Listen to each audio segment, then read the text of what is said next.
Hello, everyone. Welcome to Inside Winston Cup Racing. We're at the Talladega Superspeedway in Talladega, Alabama, where all the NASCAR action was this past weekend, and there was plenty of it. We'll have that and more in this half hour of Inside Winston Cup Racing.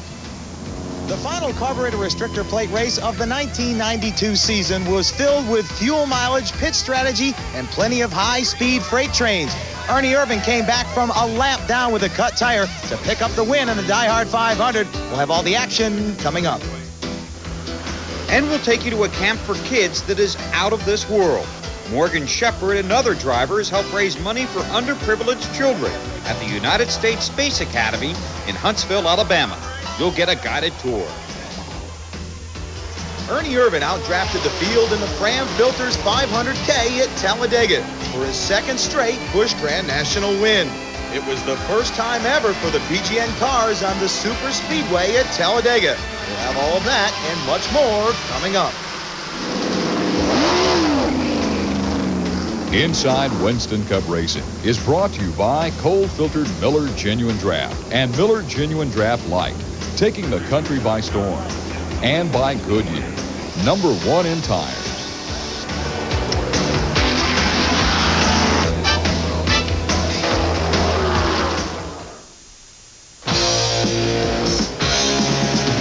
Guess who just got back today? Them wild-eyed boys that had been away. Boys are back in town, boys are back in town. The Miller Genuine Draft Rusty Wallace stock car is back in town. So you better hold on. Spread the word around. Guess who's back in town? Today, performance cars come in a variety of designs, sizes, and even prices. So do Goodyear Eagles, the world's most successful line of performance tires.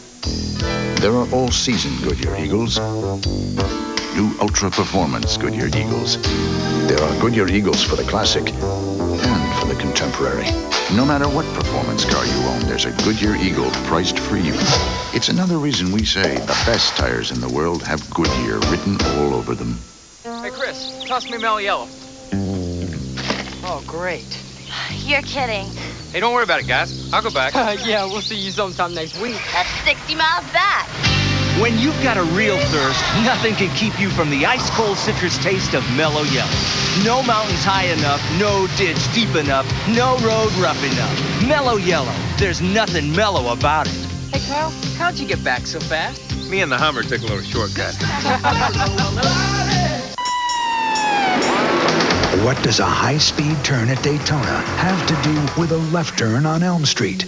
At Ford, we race more to learn more about things like safety. Because there's nothing like hugging a wall at 200 miles an hour to learn how to improve crosswind stability. Or racing in a crowd to learn about safer, more responsive handling. And what we learn in this rush hour traffic, you can use in yours. Have you driven a Ford lately?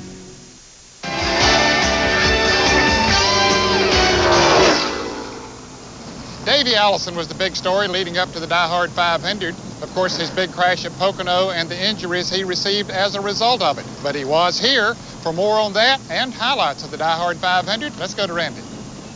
Well, Davey Allison showed up at the Talladega Super Speedway to help Bobby Hillin Jr., who they selected to replace him in the Diehard 500. Davey Allison and Bobby Hillin had several conversations. Hillin went out and qualified the Havoline Star Ford Thunderbird in the 3rd position. On Saturday, Davey held a press conference where he talked to the media, describing what the accident was like and what it would take to recuperate from his injuries, which he suffered on his right arm and wrist. Well, the last thing I remember prior to climbing out of the car was seeing Kyle Petty upside down and thinking one of us is not going the right direction. And it sounded like mine.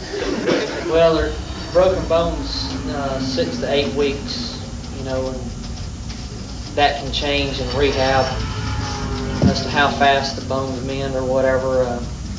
Everything else, there's nothing else to really mend. In other news at Talladega, several crew chief changes, including Buddy Parrott, who will be leaving the Ted Musgrave car to join Rusty Wallace's organization as a crew chief there. Now, Eddie Dickerson, the former crew chief for Rusty Wallace, he'll be leaving to join the Hendrick organization to help Gary Diehard do some research and development. Another crew chief change, Jeff Hammond, will be, believe it or not, leaving Darrell Waltrip after about 11 seasons with that operation. And Jeff Hammond will be going to the Felix Sabates operation in 1993 to head up a team for Kenny Wallace.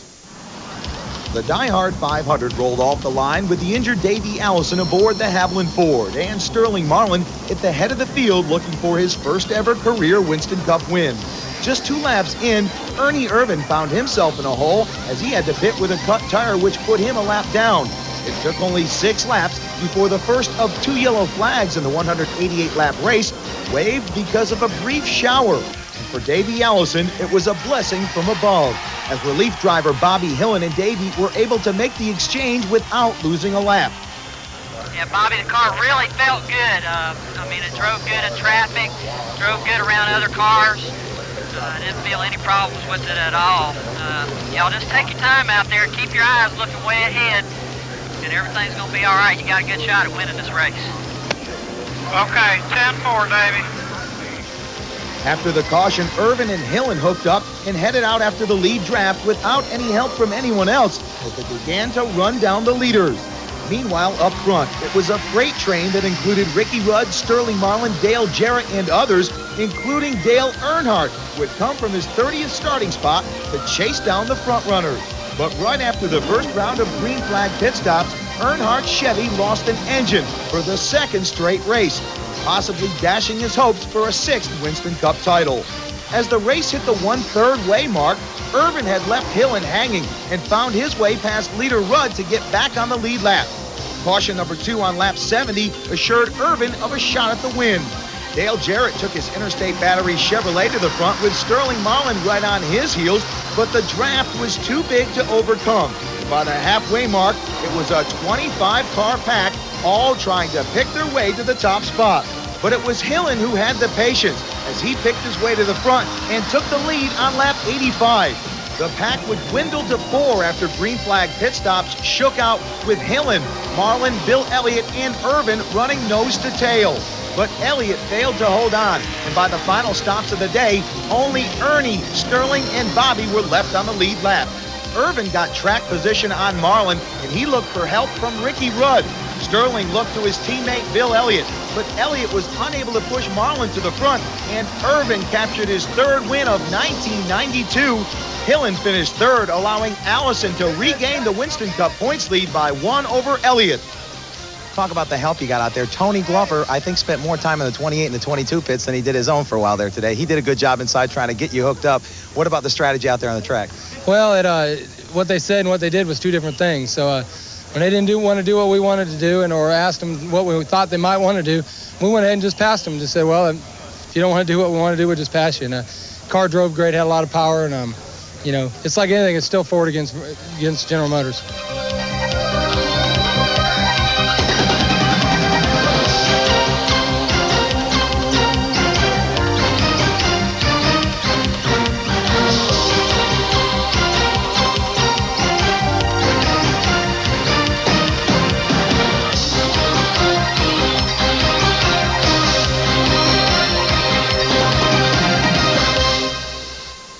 Well, Davey Allison will have an extra week to recuperate because the Winston Cup drivers aren't running this weekend. Their next race is the Budweiser at the Glen at Watkins Glen, New York, next weekend. We need to take a short break. When we come back, we'll have a story on some drivers helping some very special kids at a camp here in Alabama. And as we leave you for this break, here's the balance of the finishing order for the Diehard 500.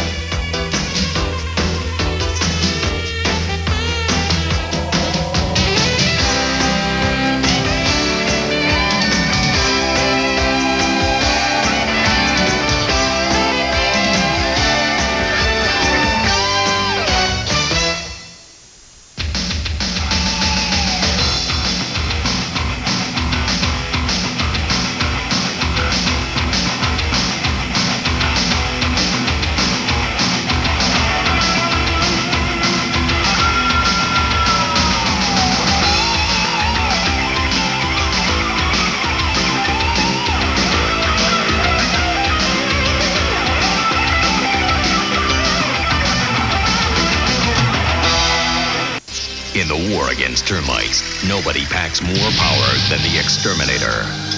The Orkin Man.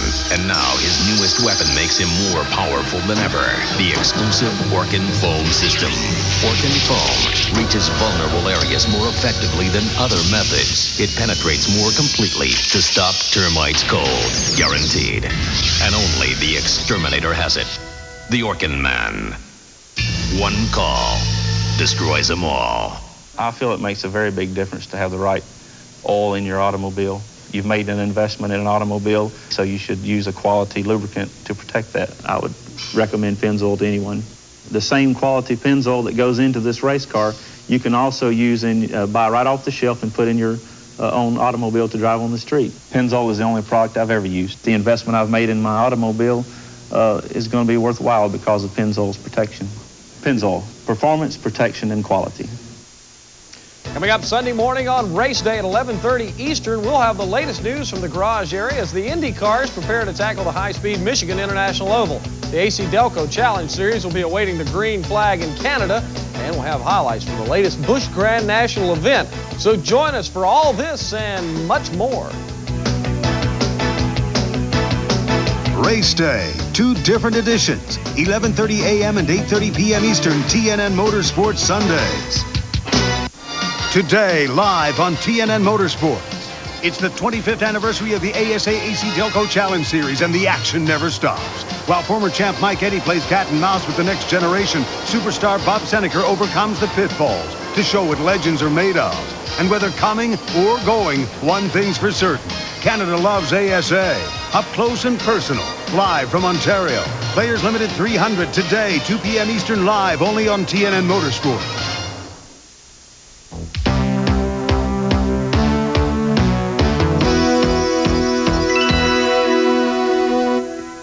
Leading up to the days of the Diehard 500, some of the NASCAR Winston Cup drivers took some time off to help some underprivileged children at a space camp. Now, they don't launch missiles at this space camp, but they do just about everything else but blast off. 5, 4, 3, 2, 1, blast off.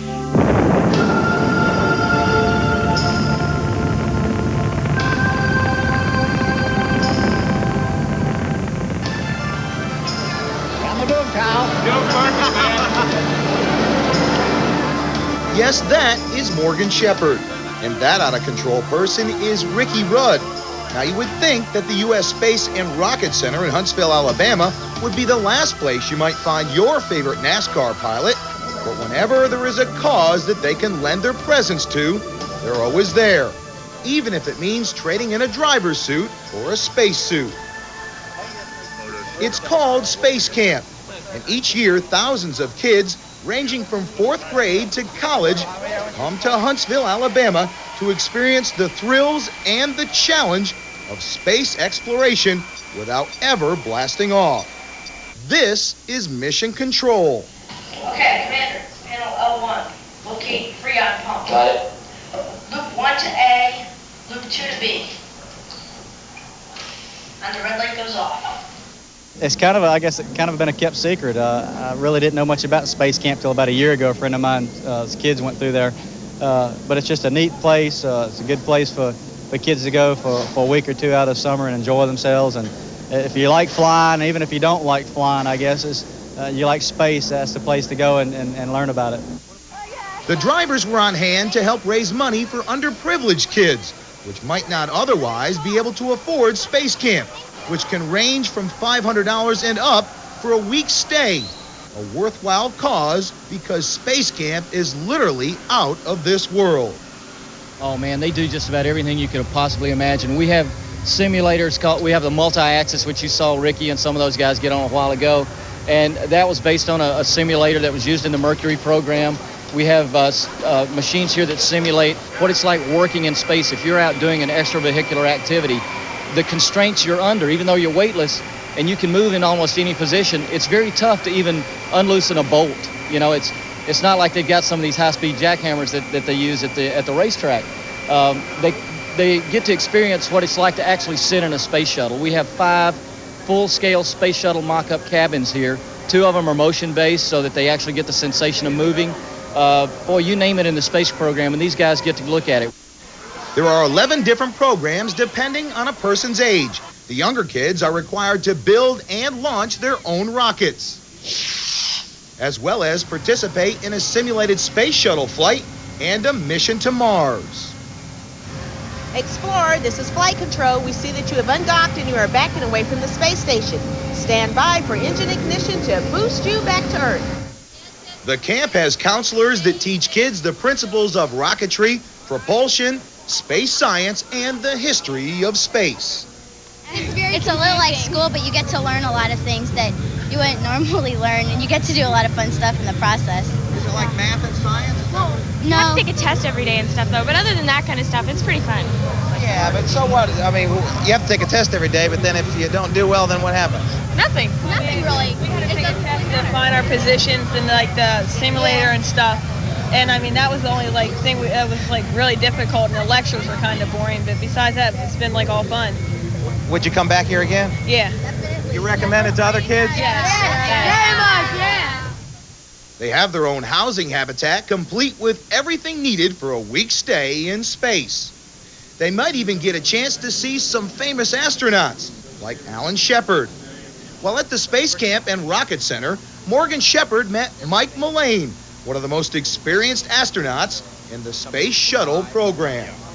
You get on orbit. After you get on orbit, the commander would do a lot of activity with reconfiguring those computers. You have to load in a whole new set of software once you get on orbit to handle orbit activities, and so you have to reconfigure those. That takes a while. Yeah. In other words, they could put a robot on here and run this if they want to. No, well, that's what we call a pilot. No. No, you could actually fly through the computers. The ground could do a lot of activity.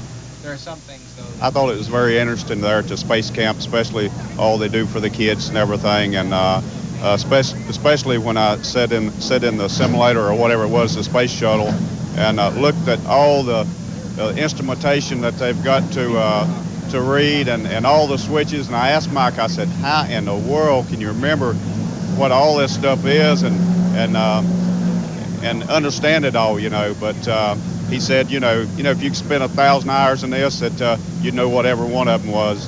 But it was all very interesting.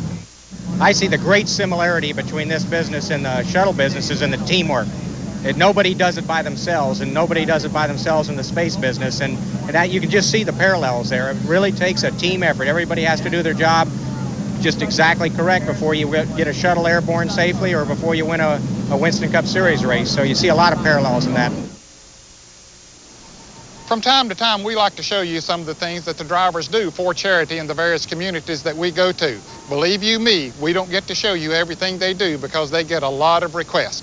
Well, we need to take a short break right now. When we come back, we'll have highlights of the Busch Grand Nationals, the Fram Filter 500K from here at Talladega. It was exciting. Don't you miss it. If you would like more information on the U.S. Space Academy, call 1-800-63-SPACE.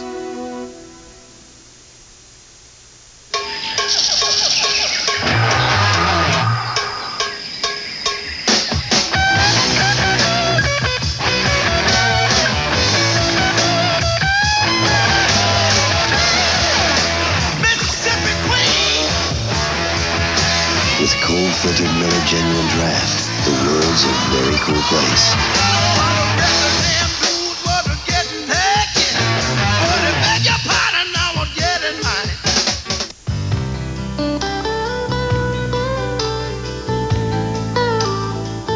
All of these championship-winning drivers have one thing in common: Goodyear Racing Eagles. The race-winning technology that's found in the Goodyear Racing Eagles can also be found in the world's best-selling line of high-performance street tires, Goodyear Eagle Street Radials. The champions know, and it's why we say the best tires in the world have Goodyear written all over them. Hey, Mark, what's it like? What? Driving one of those souped-up family cars. I don't think you could handle it, Al. Sometimes we bump into each other. Yeah, but it's always in slow motion. Are you going to take that from a guy who can't do anything for more than 5 seconds at a time?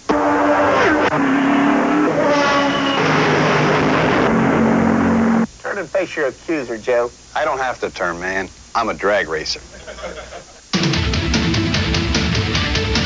If where you want to be is on a Kawasaki jet ski watercraft, then head to your nearest dealer for Kawasaki's sizzling summer deals.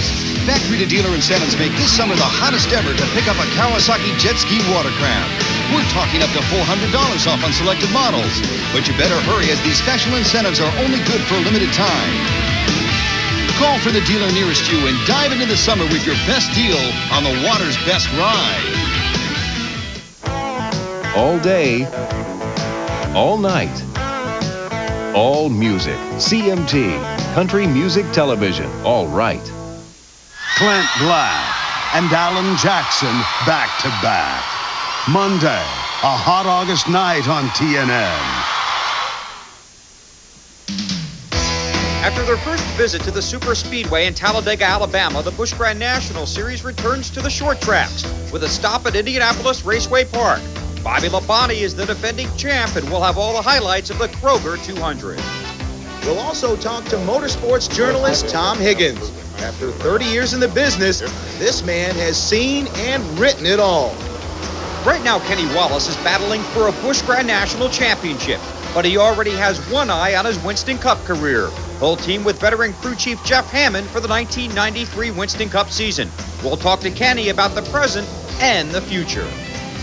Until this past weekend, the NASCAR Busch Grand National Series had never run a race here at the Talladega Superspeedway. But I'll tell you, this racetrack lends itself to those drivers and those cars. The wide turns, the high banking here, they would run 3 and 4 abreast many times in the turns, and it went right down to the wire to see who would win the race. Of course, Ernie Irvan came out the winner. Bill Weber has the highlights. The 36-car Busch Grand National field rolled onto the Talladega Superspeedway for the first time, with a front row featuring Winston Cup regulars Dale Earnhardt and Ernie Irvan. Just ahead, 117 laps on the 2.6-mile trioval. Earnhardt, Irvan, Hut Strickland, and Ken Schrader swapped the lead for the first 16 laps before Earnhardt recaptured the lead on lap 17. Robert Presley's push for the points championship took a hard hit when his motor quit just 7 laps in. Perry Gant started 8th and challenged for the lead early, but his race ended early when the engine on his Mack Tool Chevrolet quit on lap 39. Todd Bodine started 9th and ran in the top 10 through the first half of the race, but his pit stop was slowed when an air hose got pinched under his left front tire. When Irvan pitted as the race leader on lap 43, most of the field followed, taking on right side rubber and a full load of fuel. Strickland and the Stanley Tools Chevrolet returned to the lead on lap 45. Following a brief caution for debris on the track, the front runners fanned 4 wide, with Michael Waltrip moving to the inside to take the lead. Just back in the pack, Todd Bodine, looking to go around Ward Burton, bumped points leader Joe Nemechek, sending Nemechek and Ricky Craven for a spin in turn 1. Waltrip's Pennzoil Pontiac paced 55 of the next 59 laps, chased by Earnhardt, Schrader, Mark Martin, Strickland, Irvan, and Tracy Leslie. This was a day dominated by Winston Cup drivers, more experienced on the Talladega track. But Bill Elliott was not around at the finish, and neither was Ward Burton, going behind the wall on lap 51. Martin fell from the field on lap 78, followed by Kenny Wallace with a broken clutch on lap 87.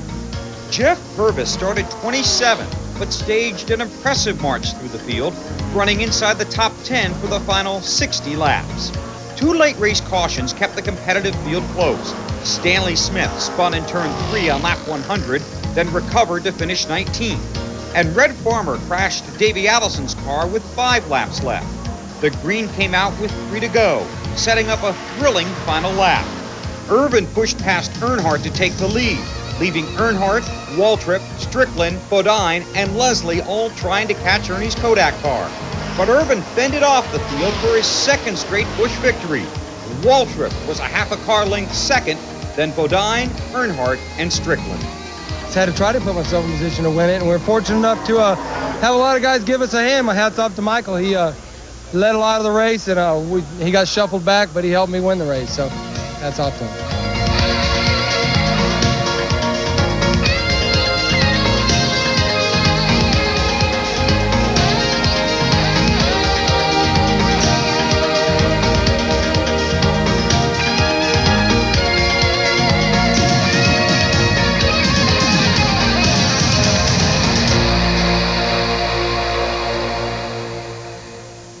Today's Mailbox is brought to you by Miller Genuine Draft. Our question today is from John Daughtery of Erie, Pennsylvania, who writes, what kind of statistics do the teams keep on the car's performance, and how do they use them in preparation for a race? Well, John, for that answer, we'll go to Brett Bodine, who drives the Quaker State Ford. Well, thanks for writing in, John. That's a real good question. Throughout the race weekend, of course, we start off by practicing, getting ready to qualify, and we clock corner speeds and straightaway speeds to see where we might be lacking or gaining on the competition. Then as we prepare for the race, we try to go out and practice in groups of cars, and we see how the car will react around other cars as far as being in front of the draft or behind. And we keep these records, and then we can apply it to maybe where we'll run this car at the next race, if we'll bring it back to the same racetrack, or maybe take it to a faster or slower racetrack. If you have any race questions, write to us at Inside Winston Cup Racing, Box 240-417, Charlotte 28224. If we use your question on the air, you'll receive this embroidered Miller Genuine Draft jacket free. You'll also receive a free copy of NASCAR videos, A Week in the Life of a Race Team, the latest volume in the exciting series, bringing the NASCAR lifestyle roaring into your living room. That's all the time we have for today. Hope you enjoyed the show. You be sure to be with us here next week when we'll have more on Inside Winston Cup Racing right here on TNN. Inside Winston Cup Racing has been brought to you by cold-filtered Miller Genuine Draft and Miller Genuine Draft Light, taking the country by storm. And by Goodyear, #1 in tires. Transportation for the Inside Winston Cup Racing crew provided by Fleetwood Enterprises, makers of a full line of excellent recreational vehicles. Clothing for the Inside Winston Cup Racing crew provided by Simpson Race Products, where innovation never stops. Communications for Inside Winston Cup Racing crew provided by Racing Radios, Forest Park, Georgia, the official communications of NASCAR. A promotional consideration and a fee paid for by the Champions Press, creators of the finest collectibles in the history of Winston Cup. And by NASCAR Video, taking you behind the scenes to meet the top drivers and personalities in the sport. Get your first volume featuring a week in the life of a race team. Order today.